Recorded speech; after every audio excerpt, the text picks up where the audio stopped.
C'est un traitement prometteur, mais qui impose prudence et vérification.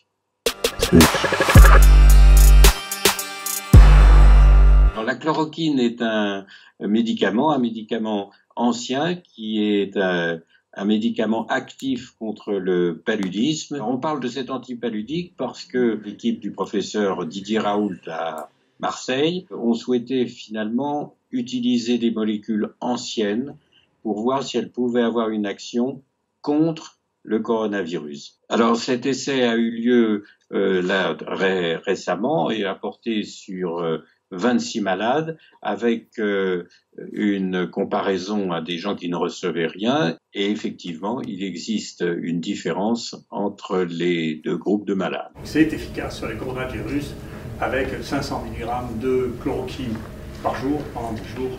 Il y a une amélioration spectaculaire et c'est recommandé pour tous les cas cliniquement positifs d'infection à coronavirus chinois. On doit évidemment tenir compte de ces résultats pour être un peu optimiste. Il y a un essai clinique sur 24 patients qui a été mené, qui donne des résultats effectivement qui sont plutôt prometteurs. Et en accord avec le professeur Didier Raoult, le ministère de la Santé a souhaité que nous puissions étendre cet essai clinique. We're going to be able to make that drug available almost immediately.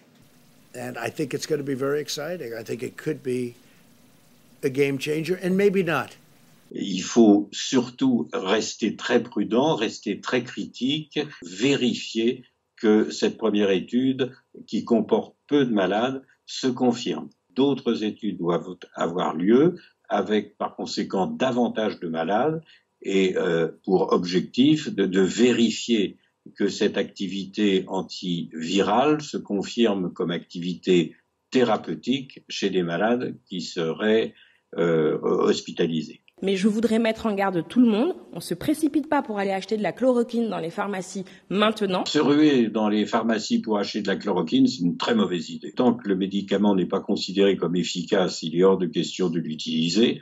C'est un médicament, donc il y a des effets potentiels indésirables, et ça, il ne faut pas les négliger. Alors il y a d'autres essais qui sont faits effectivement avec d'autres molécules qui également vont être poursuivis et avec des essais comparatifs. Pour trouver un traitement, il faut bien sûr se donner le temps et d'exécuter l'essai lui-même et ensuite d'en faire l'analyse, ce qui veut dire a priori quelques semaines à éventuellement plusieurs mois. Pour les vaccins, c'est peut-être un petit peu différent. Il faut trouver déjà les bons antigènes qui peuvent créer des anticorps chez l'homme, puis ensuite en vérifier l'efficacité avec des essais éventuellement chez l'animal, puis chez l'homme, et ce qui veut dire évidemment là des mois, un minimum de 6 mois et plus souvent de l'ordre d'1 an, voire davantage.